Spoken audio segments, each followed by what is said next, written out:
Even when you feel low, you can still go. Even when you feel slow, you can still go. Even when there's no hope, you can still go. I never answer to no, man, I still go. Go, go, go, go, go.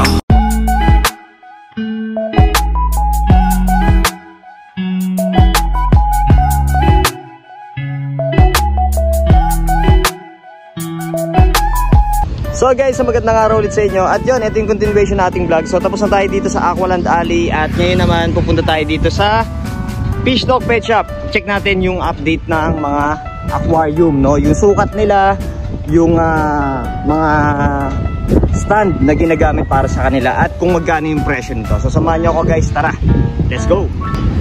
So guys, pag bibisita kayo at naghahanap kayo ng mga aquarium, bisitahin nyo tong Fish Talk Pet Shop. Located lang to sa Cartimar, Pasay, ayan. So pasok tayo dito. At dito guys, sa shop nila is marami ditong mga gamit, isda, no, sa fish keeping. Ayan, makikita nyo dito yung kanilang mga stocks, ayan, no, mula dito hanggang dun, no. So lagi naman natin itong nabablog. At dito usually yung mga isda na meron sila, ayan, meron silang silver arowana, may mga goldfish, may mga parrotfish, may mga glowfish tetra. Ayan, so kompleto rin sila ng mga fish and accessories dito, at yung mga pumps and motors na pwede nyo gamitin sa mga pond, no, aquarium, lahat nandito na. Ayan, pakita ko muna sa inyo guys. Ayan, ang dami nilang stocks dito. Ayan, so punta tayo dun sa kabilang side. Check natin kung yung mga aquarium nila is kung nagbago ba yung presyo, no? Kasi lagi-lagi tayong bumibisita dito at marami rin nagtatanong sa atin kung magkano na yung update, no, sa presyo ng mga aquariums kagaya nito. Ayan. So, ito kita nyo naman, no, tambak yung mga aquarium nila dito ngayon.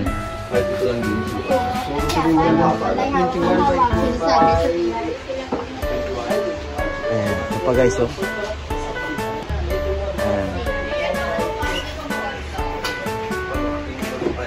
So check natin guys yung pricing, yung sukat ng bawat aquarium dito mula sa maliit hanggang papalaki, at yung pwede rin kasi kayo dito magpa-customize ng aquarium, no? Nagse-service din sila, home service. Kung magpapagawa kayo ng mga tanks at papa-repair nyo yung mga tanks, pwede rin. So check natin, update natin to lahat. Alright, let's go! So guys, dito tayo ngayon sa Fish Talk Pet Shop, na kung saan dito nga tayo sa mga aquarium section, no, na kung saan yan, makikita nyo. Ito nga pala, by the way, si kay Andy. Ayan, no, tank maker dito sa Fish Talk. So matagal na rin natin yung nabablog din to. At ito yung laging gumagawa ng mga aquarium dito. So ngayon meron siyang ginagawang 75 gallons dito. 75 din to, no, Andy, no? Ito, ayan guys. So pinapatuyo lang nila muna. So dito, kung makikita nyo ito, wala pa tong mga strip na to. Pero upon deliver, meron niyang mga strip na nilalagay, kagaya ng ganito. Depende sa mga kulay, no? So, kompleto sila ng color dito. May black, may red, may green, may blue. Ayan, marami silang mga color. Depende yan kung anong gusto nyo i-order lahat. Tapos, dito sa side, meron silang mga maliliit din na tanks mula sa 2.5 hanggang 5 gallons. Alright? Tapos dito, may nakita ko dito na pina-repair. Ito. So, nagpagawa daw ng under sump. Ito yon. And then, nagpagawa ng filter box. Ito. Mga ilang ano to? Gallons to kay Andy? Parang ano lang siya, no? 3x2? Parang 3x2 by 18 ang sukat ng tang na to. Pero ang kapal ng salamin yan, guys. Ah, to 1/2? 1/2, guys. Ayan, no? Bagay to sa discus. Yan. Bagay na bagay yan dyan. So, heavy duty rin yung tank size niya. Then, meron sila ditong mga malalaking tanks din, no? Mamaya pupuntahan natin yan. At dito, so, nabanggit natin na pwedeng mag-home service din sila, no, kaya Andy? Sa mga, yung mga nasirang tank, no? Ayan. So, dito, anong oras pala ang ano nyo, operation nyo dito? Bukas ng, nag-open ng shop? 8 AM hanggang 7 ng gabi. Ayan. Tapos tumatanggap din sila dito guys ng mga delivery sa lahat ng mga fish and accessories, mga pumps and motors, then tanks, lahat yan. Minimum nyan, kaya di magano? 50? Nasa 10.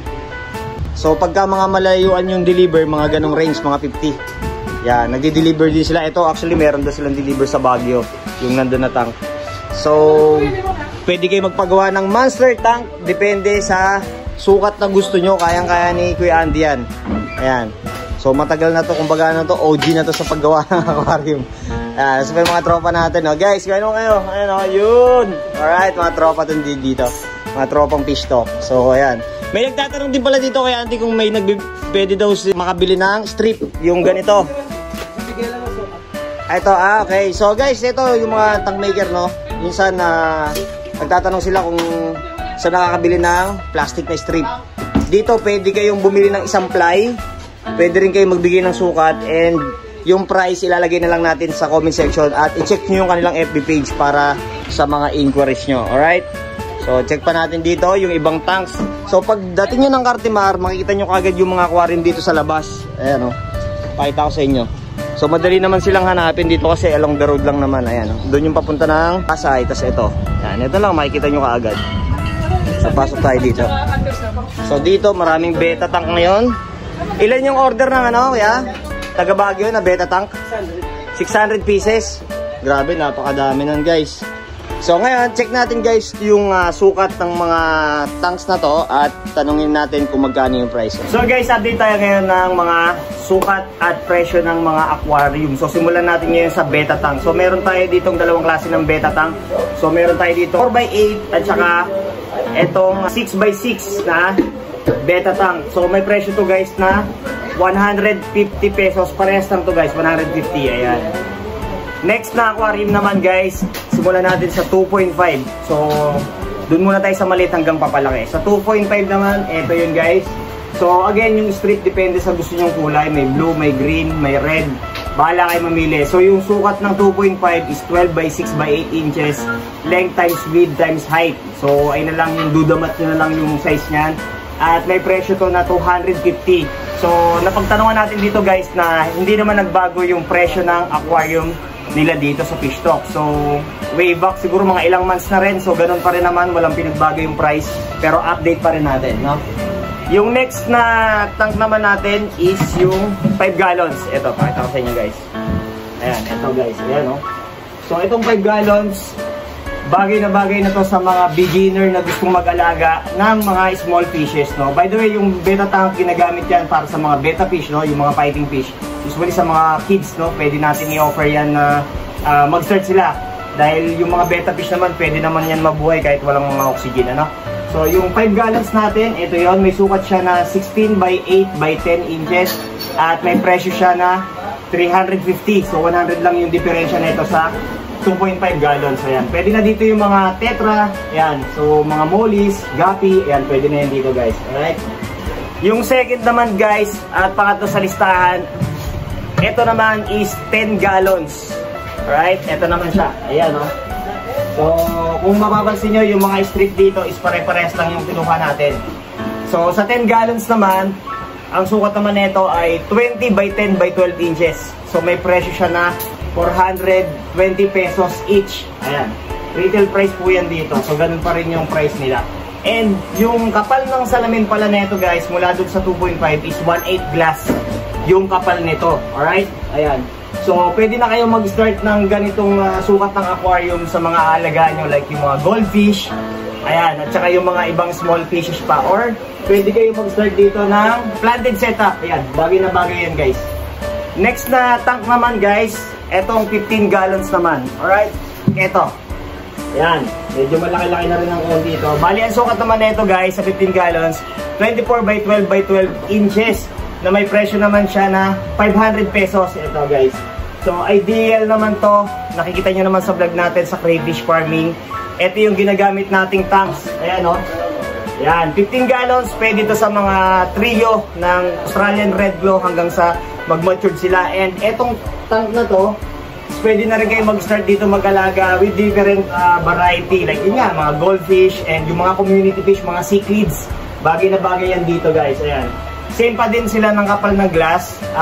1/8 glass pa rin yung kapal ng salamin nito. So, check naman natin guys yung ibang tanks sila dun sa labas dahil nandun nakalagay yung mga mas malalaking tanks sila from 20 gallons pataas. So, tara, let's go!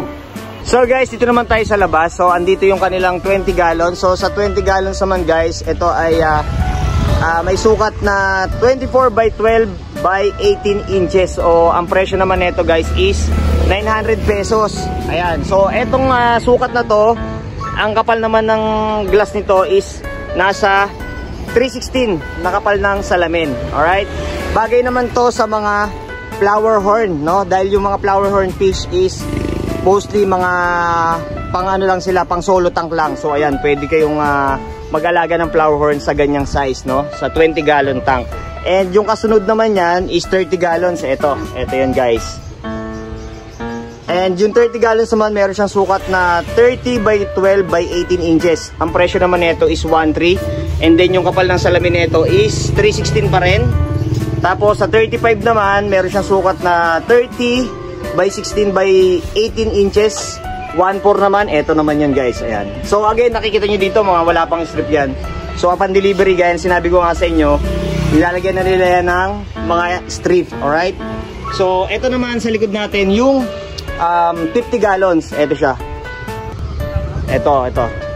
So yung 50 gallons naman, meron siyang sukat na 36 by 18 by 18 inches. Ang presyo naman nito guys is 1.6. Etong 50 gallons naman, pwede na kayo mag-alaga dito yung mga like Oscar, discus, yan, with different variety pa ng mga fish, no, na hindi ganun talagang lumalaki ng sobra. Ayan. So flower horn pwede rin dito. Alright. So yung next naman natin, ito yung kanilang 75. Ito sa 75 gallons, ang kapal naman ng salamin nito is 1/4 glass. And ang sukat naman nito ay 48 by 18 by 20 inches. Ayan. So makikita nyo, nasa 4 feet yan. Ayan, oh. Dito. Alright. Ang presyo naman yan ay 2.3 yung presyo nito guys. Ayan. Yung sinasabi nating pricing dito guys, disclaimer lang. So ganun pa rin naman yung price nila. Pero ito anytime pwede magbago. Depende sa supplier, no. Again, dito nagko-customize din sila ng mga different size ng tanks. Monster tank, gumagawa din sila, at yung mga ibang customized tanks na gusto nyong ipagawa sa kanila. Alright? Meron din dito minsan naabutan natin, may mga 5 feet, no, 90 gallons pataas, kayang-kaya nilang gawin yan. So, yung next natin is 100 gallons. Sa 100 gallons naman, meron siyang sukat na 72 by 18 by 18. 6 feet to. Ayan. So, 1/4 glass na rin yung kapal niya. Ayan siya. Upon inquiries, pwedeng kayong bumisita sa page ng Fish Talk. Ilalagay natin yan dito para sa mga inquiries nyo. At dun sa mga bulk order naman, pwede, tumatanggap sila wholesale, retail, and pwede rin sila mag-deliver through provinces, no? Tumatanggap din sila niyan. And ito pa yung mga ibang stocks nila, isdaan, pumps and motor, lahat nandito na. Alright? Ayan. So, one-stop shop. Pag pumunta kayo dito, lalo na kung nagpuplano kayo mag-pet shop, pwede rin silang maging supplier ninyo. Kasi yan na, may aquarium na, may mga isdaan na, kompleto na sa gamit. Alright? So, dako naman tayo sa mga dual stand dito. Ito guys, nakakalat lang dito yung mga stand. So, same lang naman halos yan ng sukat ng aquarium. Alamin na lang natin yung presyo. So, sa 10 gallons, ayun, nasa taas. Sa 10 gallons na dual stand, meron siyang presyo na 700. And then yung 15, 750 pesos ang dual stand na yun. And then yung 20 gallons, halos parehas lang sila. Dahil parehas lang naman ng sukat yun ng tank, no? Ang pinagkaiba yung taas lang ng 15 gallons at saka ng 20. Sa 30 naman, andun sa kabila, ayun, 30 na dual stand, 1.3, yung 35, 1.3 din. Yung 50 gallons na dual stand is 1.4. And then yung 75, ito, yung 75, meron siyang 1.8. Nabanggit sa atin na nagtaas daw to guys. 1.8 kasi ginawa nila tong mas makapal daw yung bakal na ginamit at yung tubular. Ayan, alright? So 1.8 na yung presyo ngayon, dati siyang 1.7. And sa 100 gallons naman, meron naman tong presyo na 4.5 yung 100 gallons na dual stand, no? So maganda naman yung quality niyan, tsaka mga heavy duty yung ginagamit nila dyan. Alright? And then dito, pasok tayo ulit dito sa loob.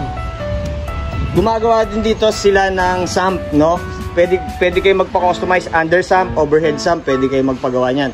Pero yung overhead sump nila dito, 24 by 6 by 6, yung pang 20 gallons, meron yung presyo na 600.